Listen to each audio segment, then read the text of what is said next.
U.S. officials report that somewhere between 10 and 15,000 Americans are still in Afghanistan.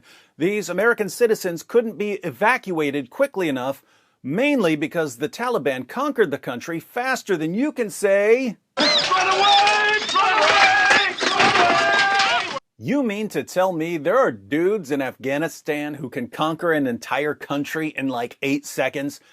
And no one sent these guys to the Tokyo Olympics? NBC News reports, as many as 15,000 Americans remain in Afghanistan following the Taliban's takeover of the country, Biden administration officials told U.S. Senate staffers Tuesday, according to two aides. Two Senate aides confirmed to NBC News that they were given that figure in a briefing led by national security and defense officials. Gotta love our national security and defense officials. They are definitely of above average intelligence. The Washington Post newspaper first reported that the staffers were told between 10 and 15,000 U.S. citizens remain in the country.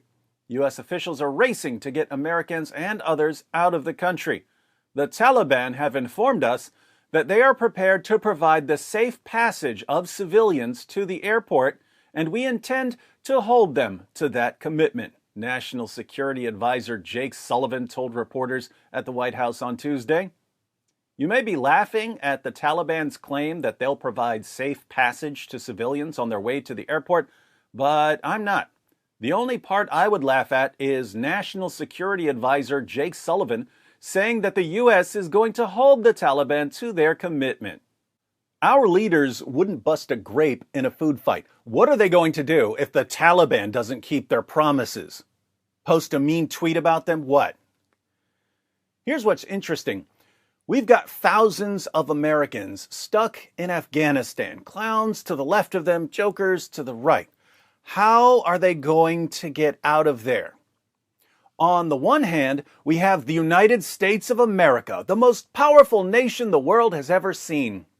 On the other hand, we have the Taliban claiming that they're going to provide safe passage to American civilians. I actually trust the Taliban here more than I trust the U.S. government. To be clear, I certainly don't trust the Taliban. These are guys who think that blowing up schools and hospitals will get them extra virgins in paradise, not the kind of people you trust to safely evacuate their enemies.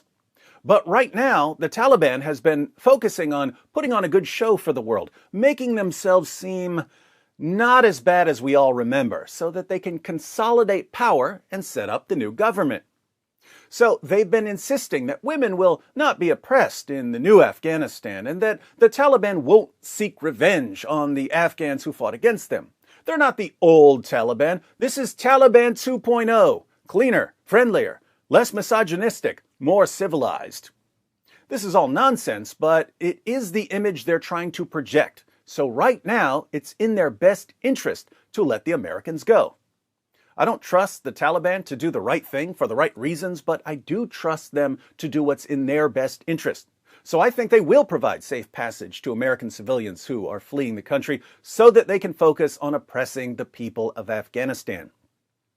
I hope I'm right about letting Americans leave, because if the Taliban decides not to provide safe passage, we'll have to rely on U.S. politicians to rescue U.S. citizens. And right now, I trust U.S. politicians to get U.S. citizens safely home from Afghanistan about as much as I trust the Taliban to get a 12-year-old girl safely home from school. The creepiest part in all of this is that we're just getting started. The world is not a finished product. The United States is not a finished product. The United States and the entire world are in the process of reorganizing and turning into something else. If step one is the Taliban becoming better at protecting U.S. citizens than the U.S. government is, I can't wait to see what step two is. It's a brave new world, my friends.